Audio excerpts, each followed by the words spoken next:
সংবাদ সবাইকে স্বাগত জানাচ্ছি। আমি ফিরোজ তোহা। শুরুতেই সংবাদ শিরোনাম জানিয়ে দেব এই মুহূর্তে হাতে পাওয়া সর্বশেষ গুরুত্বপূর্ণ চাঞ্চল্যকর সংবাদ।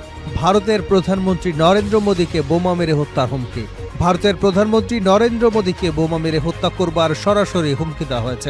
মুম্বাই পুলিশের কাছে হোয়াটসঅ্যাপে এমন বার্তা পাঠানো হয়েছে বলে জানিয়েছে দেশটির বেশ কিছু সংবাদ মাধ্যম। প্রতিবেদনে বলা হয়েছে, যে নম্বর থেকে হোয়াটসঅ্যাপে বার্তাটি এসেছে সেটি রাজস্থানের আজমেরি এলাকা বলে চিহ্নিত করেছে পুলিশ। সেই সঙ্গে পুলিশের একটি দল অভিযুক্তকে ধরতে সেখানে রওনা দিয়েছেন। প্রিয় দর্শক, কঠিন বিপদের মুখে পড়েছে নরেন্দ্র মোদী। এ যাত্রায় তিনি কি বাঁচতে পারবেন? এ বিষয়ে থাকছে বিস্তারিত, সঙ্গে থাকুন।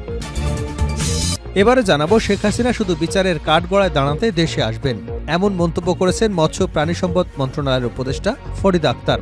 উপদেষ্টা বলেন, ভারত জুলাই অভ্যুত্থান ঠেকাতে পারেনি, শেখ হাসিনার পতন ঠেকাতে পারেনি, তাই তাদেরকে ভয় পাবার কোনো কারণ নেই। হাসিনা শুধুমাত্র বিচারের কাঠগড়ায় দাঁড়াতেই দেশে আসবেন, এছাড়া তার বাংলাদেশে আসবার কোনো সুযোগ নেই। আমরা কাউকে আর ক্ষমতায় দেখতে চাই না, দেশ চালানোর দায়িত্বে দেখতে চাই। জানাবো, শেখ হাসিনা সরকারের শেষ 5 বছরে খুন নিয়ে বিস্ফোরক তথ্য প্রকাশ। আওয়ামী লীগ সরকারের শেষ 5 বছরে সারা দেশে 16,000-এরও বেশি মানুষ খুনের শিকার হয়েছে। প্রতিদিন গড়ে 9টিরও বেশি খুনের ঘটনা ঘটেছে।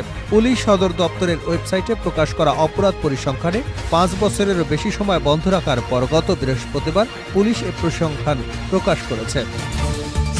এদিকে আওয়ামী লীগকে আগামী নির্বাচনে চায় জাতীয় পার্টি। জাতীয় পার্টির চেয়ারম্যান জে এম কাদের বলেছেন, আওয়ামী লীগকে নিষিদ্ধ করা উচিত হবে না। আওয়ামী লীগের আমলে যারা দোষ করেছে তাদের তদন্তের মাধ্যমে বিচারের মুখোমুখি করতে হবে। আন্দাজে মামলা দিয়ে কাউকে শাস্তি দেওয়া ঠিক নয়। একটি সংগঠনের সবাইকে অপরাধী যদি তাই ভাবেন, তাহলে শেখ হাসিনার সঙ্গে আমাদের তফাৎটা কোথায়? এবারে থাকছে সীমান্তে বাংলাদেশি যুবক হত্যায় জামায়াতের উদ্বেগ। ভারতীয় সীমান্তরক্ষী বাহিনী বিএসএফ 6 ডিসেম্বর ভোরে আনোয়ার হোসেন নামের এক বাংলাদেশি যুবককে অন্যায়ভাবে গুলি চালিয়ে নিহত করবার ঘটনায় গভীর উদ্বেগ প্রকাশ করে এবং তীব্র প্রতিবাদ জানিয়েছে বাংলাদেশ জামায়াতে ইসলামের সেক্রেটারি জেনারেল সাবেক এমপি অধ্যাপক মিয়া গুলাম পরোয়ার। 7 ডিসেম্বর এক বিবৃতি প্রদান করেছে জামাত। এবং সর্বশেষ জানাবো, ব্যবসা বাণিজ্যে অসহযোগিতা করলে ভারতও ক্ষতিগ্রস্ত হবে। নৌপরিবহন এবং শ্রম কর্মসংস্থান মন্ত্রণালয়ের উপদেষ্টা ব্রিগেডিয়ার জেনারেল অবসরপ্রাপ্ত ড এম সাখাওয়াত হোসেন বলেছেন, বাংলাদেশের সঙ্গে ব্যবসা বাণিজ্যে অসহযোগিতা করলে আমরা একা ক্ষতিগ্রস্ত হব না, ভারতও হবে। তিনি বলেন, ভারত আমাদের বিনা পয়সায় কিছুই দেয় না, টাকার বিনিময় দেয়। কাজেই তারা যদি রপ্তানি বন্ধ করে তাহলে তারাই ক্ষতিগ্রস্ত হবে, কারণ এর সঙ্গে দুদেশেরই লাখ লাখ লোক জড়িত। এতক্ষণ শিরোনাম শুনছিলেন, এবার বিস্তারিত। প্রিয় দর্শক, আপনি যদি এই চ্যানেলে নতুন হয়ে থাকেন, ভিডিওটি দেখতে দেখতে চ্যানেলটি সাবস্ক্রাইব করে আমাদের সঙ্গে থাকুন। আর এই ভিডিও সম্পর্কে আপনি আপনার মূল্যবান মতামতটি কমেন্ট বক্সে জানিয়ে দিন। আর হ্যাঁ প্রিয় দর্শক, জানিয়ে দিন ভিডিওটি কোথা থেকে দেখছেন। নরেন্দ্র মোদীকে বোমা মেরে হত্যার হুমকি। ভারতের প্রধানমন্ত্রী নরেন্দ্র মোদীকে বোমা মেরে হত্যার হুমকি দেওয়া হয়েছে। শনিবার মুম্বাই পুলিশের কাছে হোয়াটসঅ্যাপে এ বার্তা পাঠানো হয়েছে বলে জানিয়েছে দেশটির বেশ কিছু সংবাদ মাধ্যম। প্রতিবেদনে বলা হয়েছে, যে নম্বর থেকে হোয়াটসঅ্যাপে বার্তাটি এসেছে সেটি রাজস্থানের আজমেরি এলাকা বলে চিহ্নিত করেছে পুলিশ। সঙ্গে সঙ্গে মুম্বাই পুলিশের একটি দল অভিযুক্তকে ধরতে সেখানে রওনা দিয়েছে। ভারতের সংবাদ সংস্থা পিটিআই জানিয়েছে, ওই বার্তায় পাক গুপ্তচর সংস্থা আইএসআই এর নাম ব্যবহার করা হয়েছে। বোমা বিস্ফোরণ ঘটিয়ে মোদীকে মারার পরিকল্পনার কথা বলা হয়েছে। তদন্তকারীরা প্রাথমিকভাবে মনে করছেন অভিযুক্তের মানসিক সমস্যা থাকতে পারে অথবা মাতাল অবস্থায় এই মেসেজ করে থাকতে পারেন। তবে এ নিয়ে তদন্ত করে দেখা হচ্ছে। হুমকি পাবার পরে মুম্বাই থানায় এফআইআর দায়ের করা হয়েছে। এর আগে বহুবার বহুজনকে হুমকি দিয়ে ভুয়া বার্তা এসেছে মুম্বাই ট্রাফিক পুলিশের হেল্পলাইন নম্বরে। কয়েকদিন আগে সুপারস্টার সালমান খানকে খুনের হুমকি দিয়ে একই হেল্পলাইনে মেসেজ পাঠানো হয়েছিল। শেখ হাসিনা শুধু বিচারের কাঠগড়ায় দাঁড়াতে দেশে আসবেন, উপদেষ্টা ফরিদা। সাবেক প্রধানমন্ত্রী এবং আওয়ামী লীগ সভাপতি শেখ হাসিনা শুধু বিচারের কাঠগড়ায় দাঁড়াতে দেশে আসবেন বলে মন্তব্য করেছেন মৎস্য ও প্রাণী সম্পদ মন্ত্রণালয়ের উপদেষ্টা ফরিদা আক্তার। শনিবার দুপুরে ঢাকা রিপোর্টার্স ইউনিটির সভাকক্ষে জন আকাঙ্ক্ষা মঞ্চ আয়োজিত এক অনুষ্ঠানে একথা বলেন তিনি। উপদেষ্টা বলেন, ভারত জুলাই অভ্যুত্থান ঠেকাতে পারেনি, শেখ হাসিনার পতন ঠেকাতে পারেনি, তাই তাদেরকে ভয় পাবার কোনো কারণ নেই। হাসিনা শুধুমাত্র বিচারের কাঠগড়ায় দাঁড়াতে বাংলাদেশে আসবে, এছাড়া তার বাংলাদেশে আসার কোনো সুযোগ নেই। আমরা কাউকে আর ক্ষমতায় দেখতে চাই না, দেশ চালানোর দায়িত্বে দেখতে চাই। বাজার সিন্ডিকেটের জন্য সবাই কষ্ট পাচ্ছে উল্লেখ করে ফরিদা আক্তার বলেন, প্রকৃত মৎস্যজীবীদের তালিকা করে তাদের পাশে দাঁড়াবে সরকার। বাজার সিন্ডিকেটের কারণে সরকার দ্রব্যমূল্য নিয়ন্ত্রণ করতে পারছে না। শেখ হাসিনা সরকারের শেষ 5 বছরে খুন নিয়ে বিস্ফোরক তথ্য প্রকাশ। আওয়ামী লীগ সরকারের শেষ 5 বছরে সারা দেশে 16,000-এরও বেশি মানুষ খুনের শিকার হয়েছে। প্রতিদিন গড়ে 9টিরও বেশি খুনের ঘটনা ঘটেছে। পুলিশ সদর দপ্তরের ওয়েবসাইটে প্রকাশ করা অপরাধ পরিসংখ্যানে এ তথ্য এসেছে। 5 বছরের বেশি সময় বন্ধ রাখার পর গত বৃহস্পতিবার পুলিশ এই পরিসংখ্যান প্রকাশ করে। পুলিশ সদর দপ্তরের হিসেবে 2019 থেকে 2023 সালের ডিসেম্বর পর্যন্ত সারা দেশে 16,555টি হত্যাকাণ্ড ঘটেছে। এই হিসেবটা এসেছে দায়ের করা সব মামলার সংখ্যা থেকে। সাধারণত জোড়া খুন বা একসঙ্গে ততোধিক খুনের ঘটনায় একটি মামলা হয়। তথ্য বিশ্লেষণ করে দেখা যায় বছরে গড়ে খুনের ঘটনা ঘটেছে 3,311টি।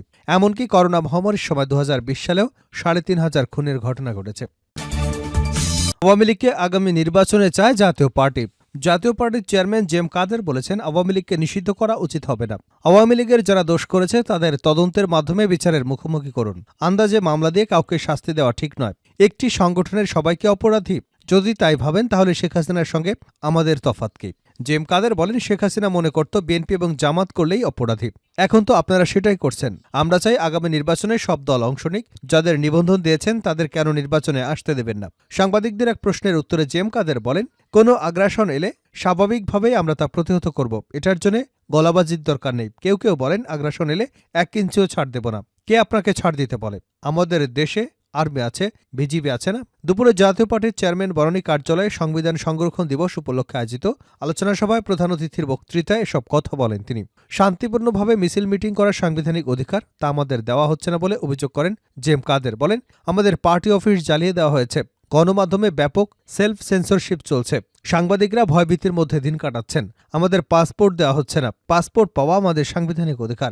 নির্বিচারে আমাদের লোকদের মিথ্যা মামলায় জড়ানো হচ্ছে। আমাদের নেতাকর্মীদের নামে মিথ্যা মামলা দেওয়া হচ্ছে, গ্রেপ্তার করা হচ্ছে, কিন্তু জামিন দেওয়া হচ্ছে না। আমরা বিভিন্নভাবে নির্যাতিত হচ্ছি। 30 নভেম্বর প্রকাশিত একটি পত্রিকায় দেখেছি, প্রধান উপদেষ্টার প্রেস সচিব বলেছেন, রাষ্ট্র সংস্কার ছাড়া অন্তর্বর্তীকালীন সরকার চলে গেলে এই প্রজন্ম আমাদের কাঠগড়ায় দাঁড় করাবে। অত্যন্ত সত্য কথা। আন্দোলনটা ছিল শেখ হাসিনাকে ক্ষমতাচ্যুত করা। কারণ শেখ হাসিনা বৈষম্যমুক্ত সমাজ গড়ার স্বপ্ন ভেঙে দিয়েছিলেন। শেখ হাসিনা লোকজন লুটপাট করে দেশটাকে শেষ করে দিয়েছিল। একটি সুন্দর নির্বাচনের মাধ্যমে জাতির মুক্তি মিলবে, যে নির্বাচনের মাধ্যমে সব ধরনের মানুষের মতামতের ভিত্তিতে একটি গণতান্ত্রিক সরকার গঠিত হবে। ব্যবসা বাণিজ্যে অসহযোগিতা করলে ভারতও ক্ষতিগ্রস্ত হবে, নৌপরিবহন উপদেষ্টা। নৌপরিবহন এবং শ্রম কর্মসংস্থান মন্ত্রণালয়ের উপদেষ্টা ব্রিগেডিয়ার জেনারেল অবসরপ্রাপ্ত ড এম সাখাওয়াত হোসেন বলেছেন, বাংলাদেশের সঙ্গে ব্যবসা বাণিজ্যে অসহযোগিতা করলে আমরা একা ক্ষতিগ্রস্ত হব না, ভারতও হবে। তিনি বলেন, ভারত আমাদের বিনা পয়সায় কিছুই দেয় না, টাকার বিনিময়ে দেয়। কাজেই তারা যদি রপ্তানি বন্ধ করে তাহলে তারাই ক্ষতিগ্রস্ত হবে, কারণ এর সঙ্গে দুদেশেরই লাখো লাখো মানুষ জড়িত।